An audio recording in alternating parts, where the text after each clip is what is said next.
Salut tout le monde, c'est un animal aujourd'hui. Ça va très vite, désolé, je suis un petit peu excité. Aujourd'hui on se retrouve pour une nouvelle vidéo, et dans cette vidéo, je vais tester, pour la première fois de ma vie, un drone.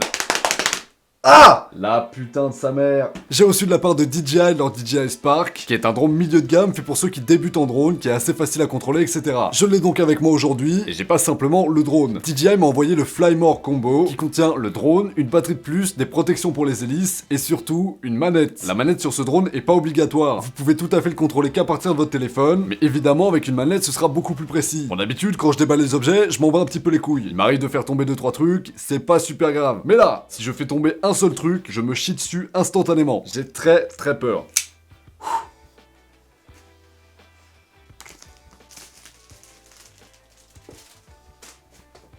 J'ai jamais été aussi délicat et concentré de ma vie. Oh merde, faut recouper là.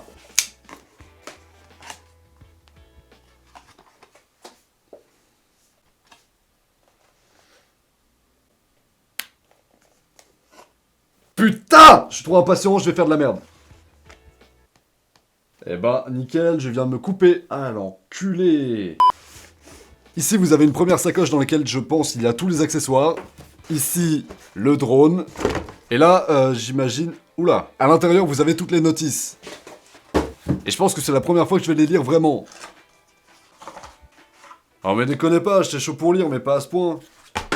Ok, bon, il y a un guide pour chaque partie du drone. Vous avez un manuel pour le drone en lui-même, un manuel pour la télécommande, un pour la batterie, c'est n'importe quoi. Bon. Je verrai ça plus tard. Si j'en ai besoin, je m'en servirai. Je vais pas déballer le drone maintenant, ce serait beaucoup trop facile. À l'intérieur ici, vous avez les protections pour les hélices, le chargeur pour le drone, évidemment.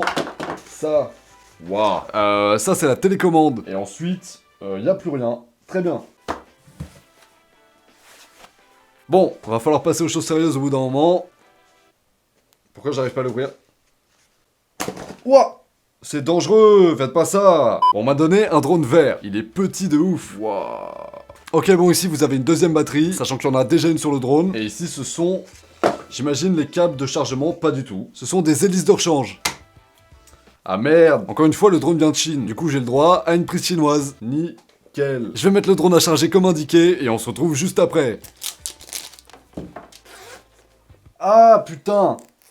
Ok, je suis un peu con, j'avais oublié d'ouvrir la poche avant. Et dans la poche avant, vous avez un câble micro USB vers USB, c'est pas un micro USB normal. Et une station de chargement pour les batteries. Je suis un teubé, c'est incroyable. En attendant que les batteries et la télécommande chargent, je vais vous parler un petit peu de ce salaud. Le DJI Spark, c'est le plus petit drone de DJI. Il peut se poser sur la main assez tranquillement, et le fait qu'il soit petit, ça implique plusieurs choses. Il est moins cher que les autres versions comme le Mavic ou le Phantom, puisqu'il vaut à peu près 600 €. Et 600 € pour un drone aujourd'hui, même si c'est cher en soi, ça reste raisonnable. Mais ça, c'est que dans sa version la plus simple. Vous vous rappelez au début de la vidéo, je vous ai parlé du fait que j'avais reçu un pack un peu plus complet que la normale, et il vaut en fait 200 € de plus, donc 800 €. Sa taille et son prix impliquent aussi que les caractéristiques techniques sont un peu moins impressionnantes puisqu'ils filment qu'en 1080p par exemple, alors que sur les drones des autres séries on pouvait d'habitude monter jusqu'à la 4K. Le stabilisateur de la caméra n'est que sur 2 axes, en gros il stabilise horizontalement et verticalement, c'est tout. Les drones d'autres séries étaient capables de stabiliser sur 3 axes, il me semble. Au niveau de la batterie, là aussi ça a été pas mal réduit, le drone est plus petit donc la batterie est plus petite. Une batterie de ce drone là va vous faire tenir 16 minutes, et ce, s'il a pas de vent, alors qu'une batterie de Mavic par exemple va vous faire tenir presque le double. La portée du drone elle aussi est un petit peu réduite, il est pas fait pour être perdu de vue complètement et être piloté à 3 km de distance. Là on est sur un truc du genre 800 mètres. Mais c'est pas le but, c'est pas un drone professionnel. C'est un drone grand public fait pour ceux qui débutent. Ce qui fait que DJI a voulu le rendre vraiment facile à piloter. D'ailleurs on le testera un petit peu plus tard dans la vidéo. Mais ce drone là a la particularité de pouvoir être piloté avec les mains. Sans le toucher ou sans toucher à une télécommande. Vous pouvez déplacer le drone et accéder à des fonctionnalités juste en faisant des gestes. C'est plutôt stylé.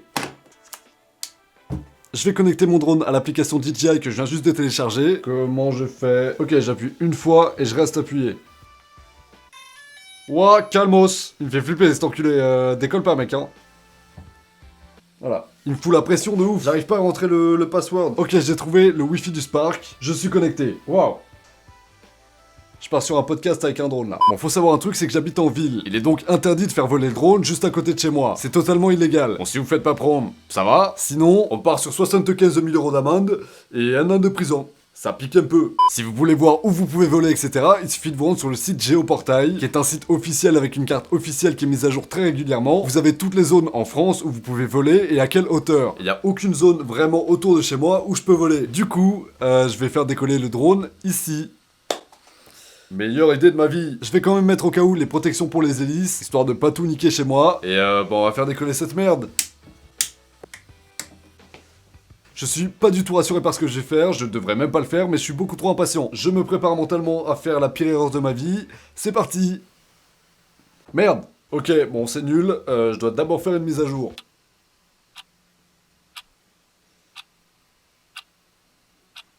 C'est un petit peu long, je vais pas vous mentir. J'ai pas que ça à foutre non plus, hein, par contre. Je suis pas ultra rassuré.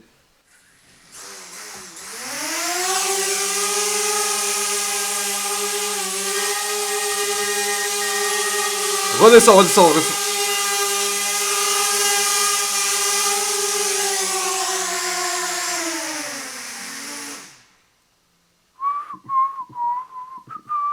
Ok, j'étais pas très bien, j'étais pas super serein, je dois vous avouer. La prochaine fois, je ferai ça dehors. Je vous retrouve donc en extérieur. Je me suis calé sur un petit banc et on est dans un endroit qui est un petit peu paumé. J'ai dû m'éloigner un petit peu de la ville pour pouvoir avoir l'autorisation légale de filmer. Et même ici, selon le CG au portail, j'ai pas le droit de voler à plus de 30 mètres de hauteur. Et si je m'éloigne un petit peu trop loin par là-bas, c'est la prison.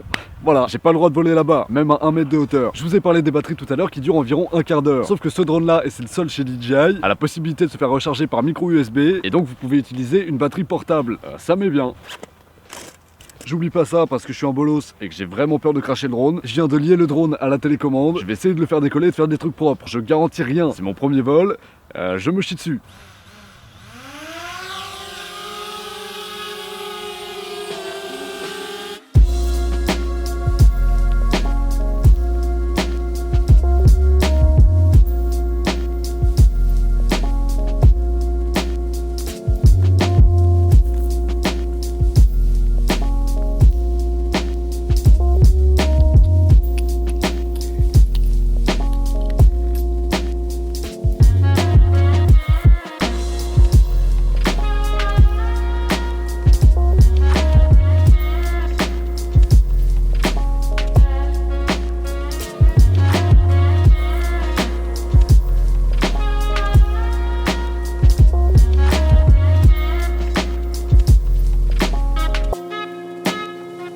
Bon là, le drone a plus de batterie, du coup il est en train de revenir dessus.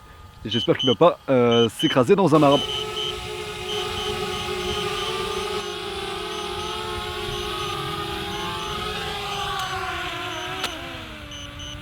Propre. Bon, j'ai pu au moins remarquer quelque chose, je suis très mauvais, je sais absolument pas piloter le drone. En même temps, c'était pas le but de la vidéo. Peut-être que je ferai une autre vidéo quand j'aurai un peu plus de niveau, mais là le but c'était de découvrir un petit peu les fonctionnalités du Spark, ce que j'ai pas encore totalement fait puisque j'ai pas testé le mode de tracking par exemple, et j'ai pas testé non plus le mode qui vous permet de contrôler le Spark grâce à vos gestes. Pour ce qui est du tracking, c'est-à-dire le mode où le drone nous suit, il est très simple à utiliser, très réactif aussi, il nous perd pas facilement de vue. Je l'ai trouvé vraiment très bon sur ce drone. Le mode selfie aussi qui nous permet d'utiliser le drone grâce à nos gestes, et une fois qu'on s'est un petit peu renseigné, aussi très simple à utiliser. Il y a pas grand chose à apprendre, 5-6 gestes à mémoriser, et c'est tout. Phase aware successful. Aircraft will take off. Take off. Vous pouvez demander au drone de prendre une photo à distance, vous pouvez bien évidemment aussi le diriger tout simplement, ou bien lui demander de vous traquer, c'est-à-dire de vous suivre, simplement en remuant la main. Autre chose d'assez cool qui se fait via l'application, vous avez des mouvements de drone qui sont prédéfinis. Vous sélectionnez sur l'application l'objet que vous voulez être placé au centre de la scène, et ensuite vous avez simplement à sélectionner un effet. Ça s'appelle le mode Quick Shot, et il permet de réaliser des animations que vous auriez peut-être du mal à faire si vous contrôliez le drone vous-même. Si vous sélectionnez un des Quick Shots comme le Drony par exemple, une fois que le drone sera en place, il va commencer à enregistrer directement tout seul, et s'arrêter évidemment une fois qu'il a fini son mouvement.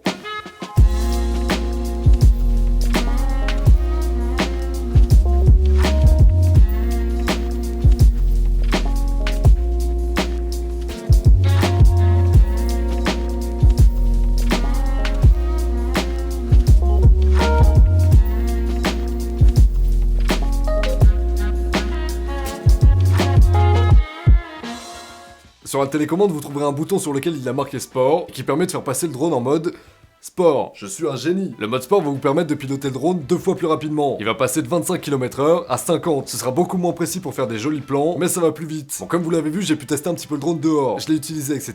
Et j'ai donc pu vraiment tester les batteries. Je savais que l'autonomie était pas incroyable. Honnêtement, c'est très court. Les batteries tiennent vraiment pas longtemps. Je vous l'ai déjà dit, elles sont censées tenir 16 minutes quand il n'y a pas de vent. Et quand il y a un tout petit peu de vent, on est plus aux alentours de 12-13 minutes peut-être. Ce qui est très peu. Comme c'est la première fois que j'utilise un drone et que, du coup, je suis une merde, j'ai dû mettre un petit peu de temps à me familiariser un petit peu avec les commandes. Et une fois que j'ai enfin réussi, plus de batterie. Bah c'est grave cool. Donc je vous recommande vraiment d'en avoir au moins 2. Et encore même avec 2, je trouvais que le drone tenait pas vraiment longtemps. Ah, un peu comme moi Oli quoi. Non. Au niveau de la mobilité du drone par contre, c'est vraiment bien. Le drone est tout petit donc c'est très facile à transporter. En plus de ça, il est pas lourd, il pèse 300 grammes. C'est vraiment fait pour prendre dans sa valise en vacances quand vous avez pas trop de place à consacrer à un drone. Pour ce qui est du prix, il est de 600€ normalement, je vous l'ai déjà dit quand vous prenez le drone seul. Mais en ce moment, c'est-à-dire en période de Black Friday, vous avez 100€ de réduction sur le Spark. Donc si vous voulez le prendre, c'est le moment. J'ai pas énormément de connaissances en matière de drone. J'ai vraiment fait cette vidéo pour tester. Donc si vous voulez voir une vidéo un petit peu plus complète avec beaucoup plus d'informations, je vous mets en description une vidéo de Steven qui est extrêmement bien foutue et très informative. J'espère en tout cas que cette vidéo vous aura plu. Comme d'habitude, je vous ai caché un indice dans cette vidéo qui vous permettra de trouver le thème de la prochaine vidéo. Qu'est-ce qui m'est arrivé là? Pensez aussi à mettre un like et à vous abonner à la chaîne pour que je puisse devenir riche et célèbre. Quant à moi, je vous retrouve très prochainement pour une nouvelle vidéo. Salut à tous, ciao!